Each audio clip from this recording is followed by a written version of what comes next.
मेरे वतन के उदास लोगों, न खुद को इतना हकीर समझो कि कोई तुमसे हिसाब मांगे, न खुद को इतना कलील समझो कि कोई उठकर कहे ये तुमसे वफाएं अपनी हमें लौटा दो।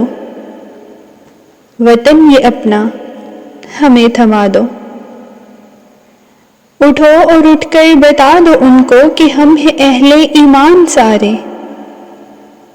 न हम में कोई सनम कदा है, हमारे दिल में बस एक खुदा है। झुके सरों को उठा कर देखो, कदम को आगे बढ़ा कर देखो, है एक ताकत तुम्हारे सर पर, है एक ताकत तुम्हारे सर पर, कदम कदम पर जो साथ देगी, अगर गिरे तो संभाल लेगी।